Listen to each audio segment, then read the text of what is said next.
because just like everybody else, I have a secret ingredient that I put in my salsa too. So if you want to stay tuned for that, I will let you know what it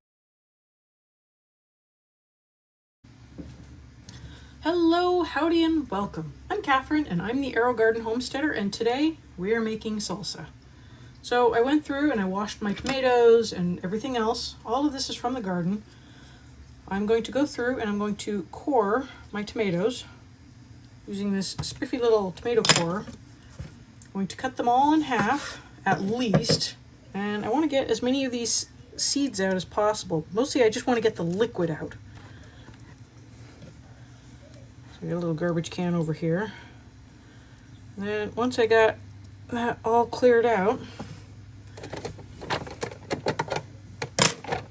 I'm going to chop up the tomatoes. Now I have one of these where I can chop it up into different sizes. So I've got the smaller one for onions and the bigger one for tomatoes. I'm going to put my tomatoes in and just push down and push it through. Now you can most certainly do this by hand. It does not have to be done with a machine. But I am going to make it easier on myself. So I will also go through, I will peel my onions and get those processed through there as well. I have a small pepper from the garden. So all this stuff I'm just trying to use up things from the garden, as it's not quite enough to can yet. So might as well enjoy some fresh salsa, and I might as well bring you guys along for the journey so you can see how it's done. Because just like everybody else, I have a secret ingredient that I put in my salsa too. So if you want to stay tuned for that, I will let you know what it is. So that's how that works. I will go through and I will speed through doing all these tomatoes, so you don't have to watch me. You know, it's pretty boring actually. So you can go through and core everything. I do have a few totally random ones that have blossom end rot, so I will just go through and take those off as well. You can pop in a podcast, listen to something while you're making salsa. I typically like to go through and batch everything. Now, there will not be a firm recipe for this because mostly this is by feel, taste, and honestly, however many tomatoes I happen to have ripe at any given moment. So I will try to give you the benchmarks to look for when you're building up your salsa. Now, for the most part, I like to use paste tomatoes for this, so that's going to include your Romas or your Amish paste tomatoes, San Marzanos, anything that's got a firm flesh with very little seed and seed coat goo. But in the end, I will use just about anything that needs to get used up. So use whatever tomatoes you have on hand and just try to de-gut them.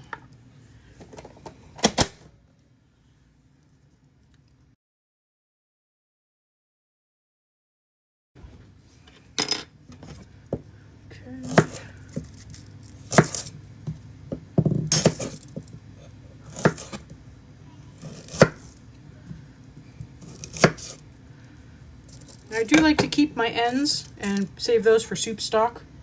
Everything else will either go in the garbage, or because we are taking care of someone's chickens this week, I'm saving it and giving it to their chickens, which the chickens have been thoroughly enjoying.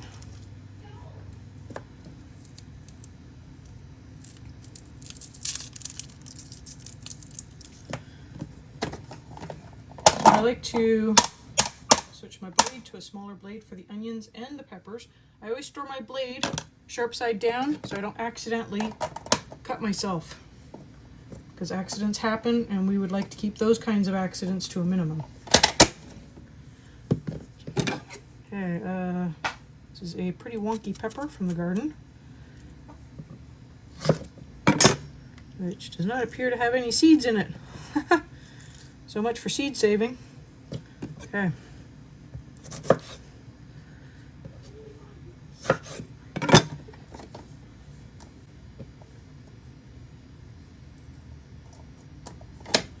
Here we go.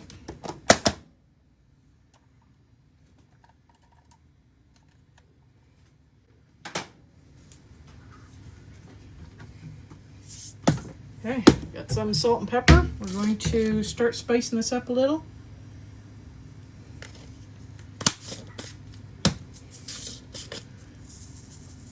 I tend to start a little heavy with the salt and pepper because I know it can handle it right from the beginning.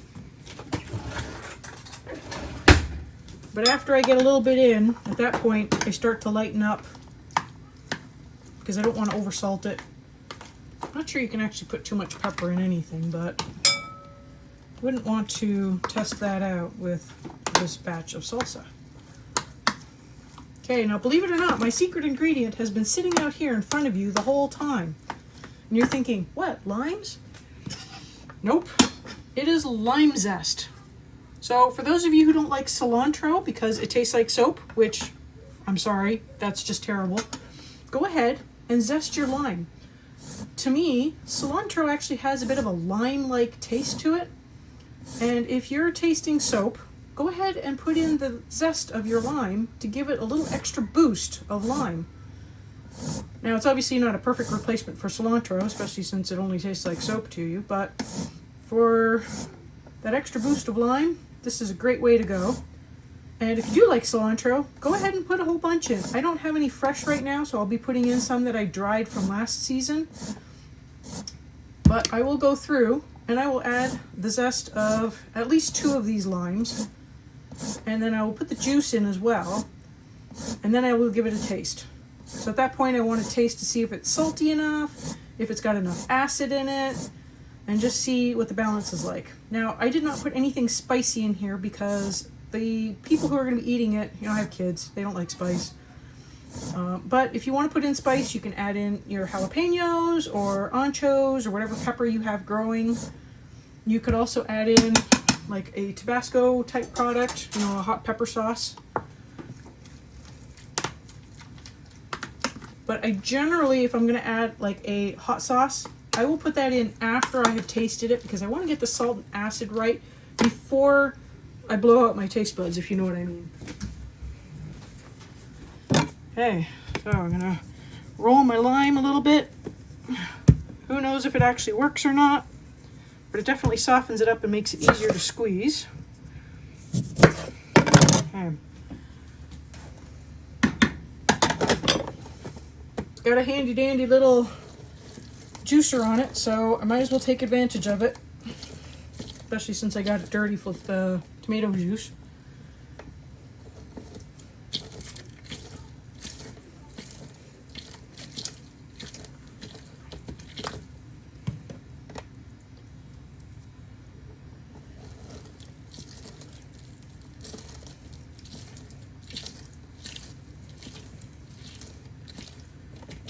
And another way to boost the acidity level, if you don't have enough lime juice, is to actually put in some citric acid that is normally used for canning tomatoes.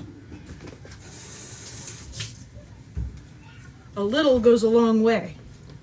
So it's nice to take advantage of the flavor of the lime, but you can cheap out a little bit and add a little citric acid to get your acid level to the right point without having to use like a ton of limes. It also prevents your salsa from getting way too juicy. As you can see, this is actually pretty juicy right now. So if you want to have a less runny salsa, you could put in some citric acid and cut back on the amount of lime you're using. Now, I like to go through, taste my salsa with a tortilla chip because that's what I'm going to eat it with. I'm going to eat it with tortilla chips. The tortilla chips come with salt on it, or at least mine come with salt on it. So I want to take into account the salt level of what I'm using. So if I taste this and it's too salty, then, obviously it was too salty. I'll have to add more stuff to it. But if it's not salty enough, I'll know because I'm already tasting it with something that's salty.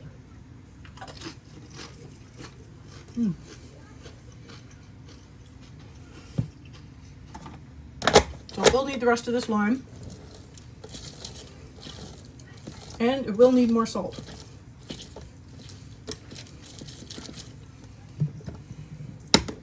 Don't forget to keep this stuff. This is the pulp from the lime. There's nothing wrong with it.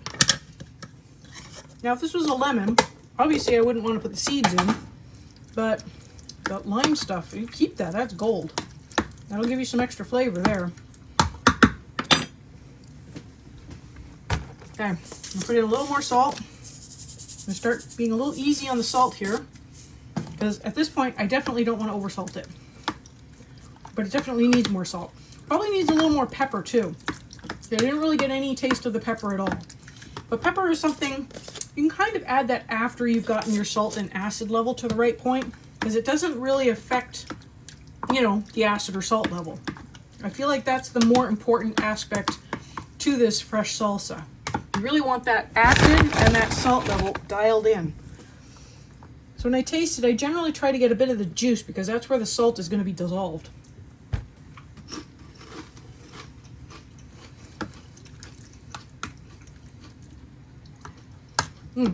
So for me, that was much better on the acid.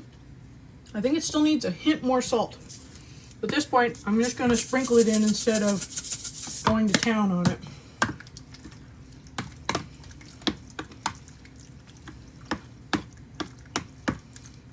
Now this might take a few tests. Don't be afraid to taste it as you go. Although, make sure you're on a more empty stomach. Don't do this after a meal. Yeah. And that was it. And I can really taste the peel from the lime, as well as that pulp that I put in. Okay, so for all you cilantro haters, skip ahead.